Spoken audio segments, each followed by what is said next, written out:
Welcome back, everyone. We asked you to tell us your views on the elections debate and the issues important for 2019. Take a look at some of the issues that we have drawn up as germane to Nigeria of today going into 2019 election. Restructuring Nigeria, debt servicing, creating a conducive business environment, fixing the economy, unifying the nation, the issues of ethnic crisis, minimum wage, policing and internal security, human rights, and the rule of law. These are some of the biggest issues that will be confronted by some of the candidates that will be running for office. Also, we're asking you, engaging you on our social media platforms to tell us what you want to see in a debate and how we can hold those who want to lead accountable. Well, a lot of you are already commenting. I will take some of your tweets on the program. My partner tonight on the program, Mr. Clement Nwanko, is a convener, Civil Society Election Situation Room. And beside him is Ambassador Paul Lolo, a former permanent representative to the African Union. Let's get back to the conversation, everyone. Let me ask you, how do you hold accountable some of these leaders? They say a lot of things, but to an average voter, it's in their mind that some of these guys say it, but they don't mean it. Through a debate, how do you hold them accountable?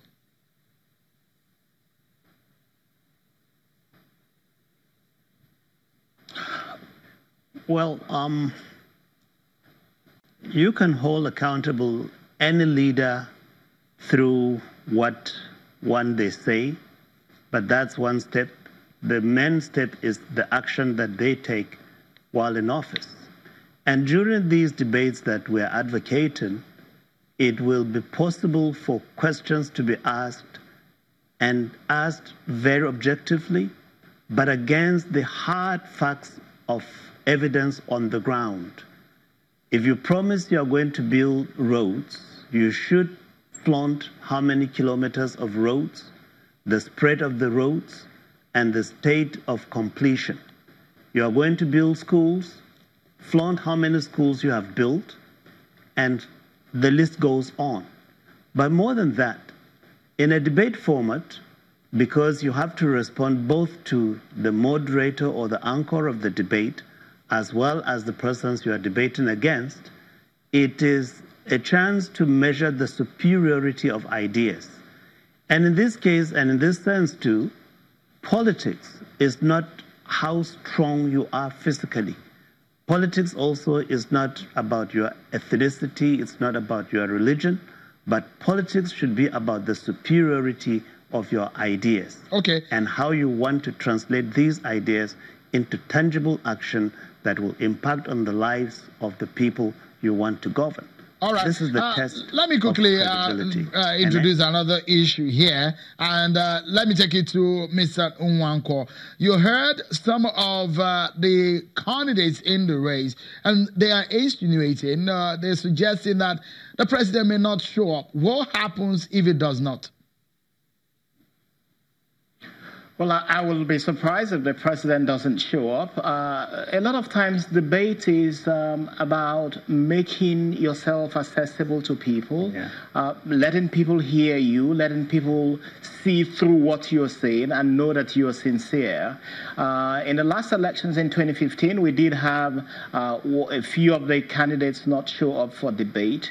And unfortunately, it meant that when people began to ask the question, what did this candidate really promise us during election? What is his manifesto? A lot of people who made promises on the campaign fields denied that they made promises. And so people got confused about what did they really mean? What did they want to do? Why haven't they achieved anything? What did they promise? Oh, are we forgetting something? So I think that if candidates want to be taken seriously, whether it is the incumbent or those who are challenging him, they need to be out there. And there are a whole lot of value and benefits to being out there so that people can see you. People may have heard of you. People may know that you are on an election, but they've not heard you. There is what you call a lot of undecided voters. And as you know, the politics today is very sharply divided. There are those who feel very strongly about one side of the divide, the other group that feel very strongly about the other side of the divide. But in between, there are people who are, and there's a large percentage of people who are undecided. And the debate is a very expected event. It means that lots of people are going to be glued to television, listening to radio, looking out for the outcome of the debate, and they are going to make up their minds with those debates. And so there's a huge disadvantage to not being available for debate. And that's why we've been watching every process of the election.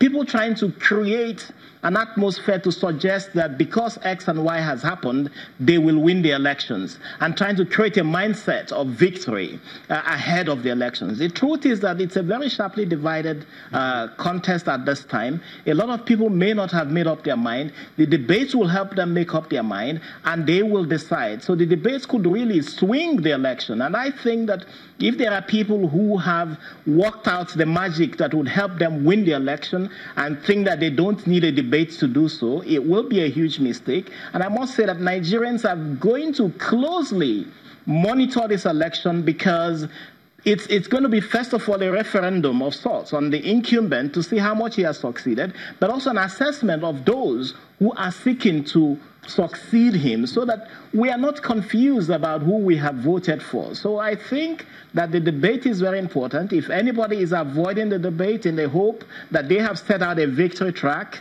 then I think they should be prepared for a surprise, because citizens are going to make an assessment. And where a candidate doesn't show up for a debate, I think it immediately suggests that there is something that they are hiding. Okay, let me take some of the comments people are throwing in.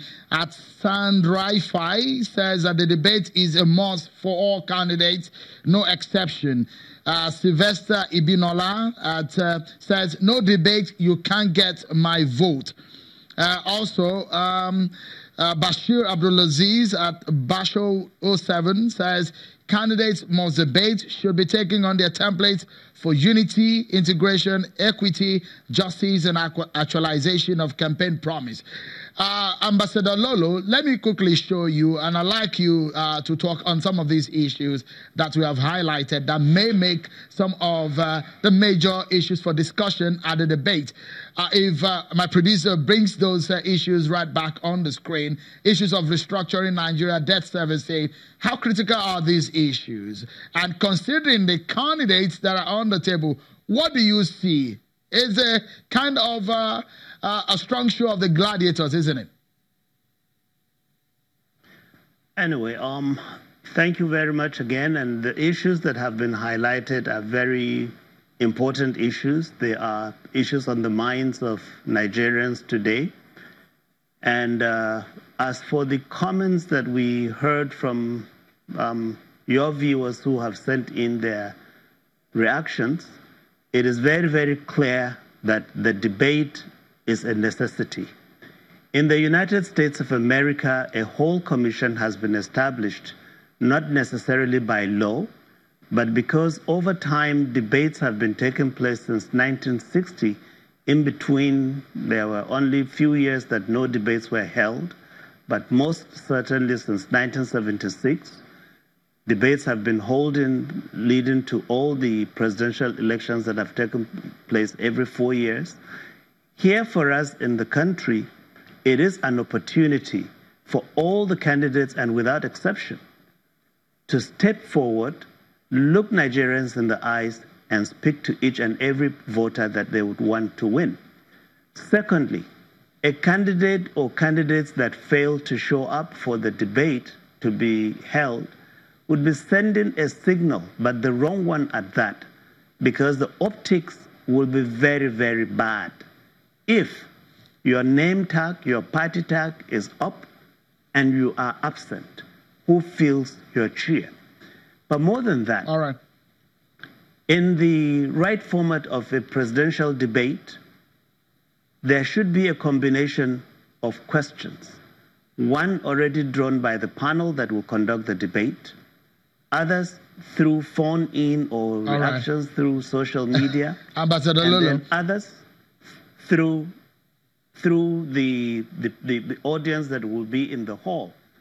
But all of this will add up to the quality of the we're out of time, Ambassador Lolo.